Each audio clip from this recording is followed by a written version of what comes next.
एक बात मुझे आपको नोट करवानी है, 15 जून से आज की बात का टाइम बदलेगा।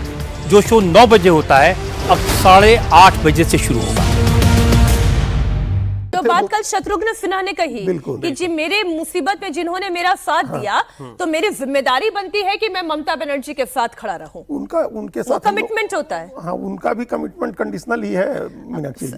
कंडीशनल है लेकिन है तो अभी है। दो बिहारी हैं, कीर्ति आजाद और शत्रुघ्न सिन्हा, जो अभी तक टिके हुए हैं मजबूती से। बंगाली सारे छोड़ के जा रहे हैं। एक बात हुई थी, हमने यहाँ कहा था कि उस समय उनका नाम भी था बगावत करने वालों में, लेकिन बाद में वो रुक गया। मोदी जी की तारीफ करते करते उन्होंने ये बात कही। उसका एक स्थानीय कारण भी है, क्या है कि पटना साहिब की सीट चाहिए थी उनको। रविशंकर प्रसाद अगली बार नहीं लड़ेंगे, लेकिन अब वो अगली बार पटना साहिब की सीट से नितिन नवीन को लड़ना है, राष्ट्रीय अध्यक्ष महोदय को। तो फिर वहां क्यों इस बात का फिर लगा शत्रुघ्न सिन्हा को कि ये फिर क्यों जाए इधर से, जात भी गंवाएं और भात भी खाने को नहीं मिले। तो वो ममता बनर्जी के प्रति अभी अपना कमिटमेंट शत्रुघ्न सिन्हा दिखा रहे हैं। नहीं, ये हम इसलिए सर थोड़ी सी अब एक नाम पर चर्चा करनी जरूरी है। अब जैसे शाइनी घोष का नाम हुआ, वो जाधवपुर से, जो कि आप कल बता रहे थे, और सभी जानते हैं कि ममता बनर्जी की स्ट्रॉन्ग होल्ड वाली सीट थी, वहां से शाइनी घोष को उतारा गया। या आप रचना बनर्जी की बात कर रहे हैं, आप काकोली घोष की बात कर रहे हैं, इनकी सीटों की हम थोड़ी बात कर लेते हैं। देखिए, जाधवपुर की जो सीट है वो एक समय में सीपीएम का गढ़ था, मतलब उसे माना जाता था। जाधवपुर यूनिवर्सिटी भी है, लेफ्ट का गढ़ हुआ करता था। बाद में उसकी यह है ममता बनर्जी का राइज जो हुआ नेशनल लेवल पे 1984 के चुनाव में, वहां पे वो जायंट किलर इमर्ज हुई सोमनाथ चटर्जी को हरा के। तो बहुत बड़ी बात थी। सोमनाथ चटर्जी एनसी चटर्जी के बेटे थे, जो हिंदू महासभा के अध्यक्ष हुआ करते थे। सोमनाथ चटर्जी सीपीएम में गए। वैसी स्थिति में इस सीट से हराना माना जाता था कि ये बिल्कुल वो भद्रलोक वाली सीट जिसको आप मानते थे। अनिर्बन ये गांगुली उनके अगेंस्ट में थे, मार्जिन काफी बड़ा था।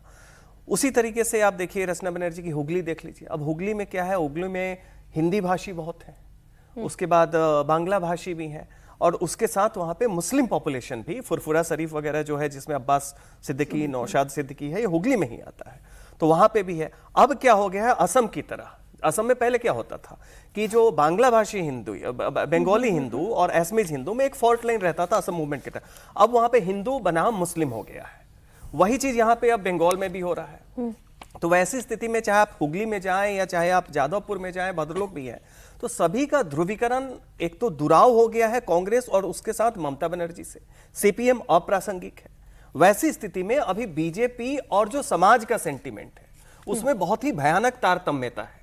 तो इन सारे नेताओं को यह भी लगता है कि जब आप अपने क्षेत्र में जाते हैं, जब अपने कार्यकर्ता से जाते हैं, जब आपका जो वोटर माना जाता था, जो आपको दीदी कह रहा है, वो जब आपको फीडबैक दे रहा है कि सेंटिमेंट बिल्कुल दूसरी तरफ है, तो अगर आप व्यवहारिक हैं और प्रासंगिक बने रहना चाहती हैं तो आप एक फैसला लेंगे। दूसरी बात क्या है, पुल फैक्टर क्या है तृणमूल में, जो ममता के साथ हैं वो भी ऐसा लग रहा है कि अभिषेक बनर्जी को बंगाल नॉर्थ कोरिया लगता था और ये किम जोंग थे कि जो मन में आया वही किए जा रहे हैं। तो वैसी स्थिति में टीएमसी के पास कुछ रह नहीं गया है कि आप किसी को अपने साथ बांध के रखें। ये जो नामों की लिस्ट में देख रही हूँ अजीत जी, इनमें तो फिर ये दिखाई दे रहा है, चाहे कोलकाता हो, साउथ कोलकाता हो, आपका नॉर्थ का इलाका हो, फिर तो सब जगह से समेटा जा रहा है। बिल्कुल हर जगह के लोग हैं इसमें। हाँ, हर भौगोलिक क्षेत्र के लोग हैं इसमें। एक जो मिसिंग फैक्टर है, वो एक्स फैक्टर जो मिसिंग है, जिसकी रिपोर्ट भी आ रही है और काकोली घोष दस्तेदार भी कह रही हैं कि वो चीफ व्हिप बनना चाह रही हैं। नेता कौन होगा इन 19 लोगों का ये तय नहीं है। तो नेता की तलाश है, एक बड़े नेता की, एक बड़े चेहरे की तलाश हो रही है जो एंकर करे, जो लीड करे। जैसे शिवसेना में एकनाथ शिंदे ने किया था। तो हर पार्टी में जब बगावत होती है तो एक चेहरा चाहिए होता है, उस चेहरे की तलाश अभी हो रही है। एक वही एक चीज मिसिंग है। अब मिसिंग है वो चेहरा।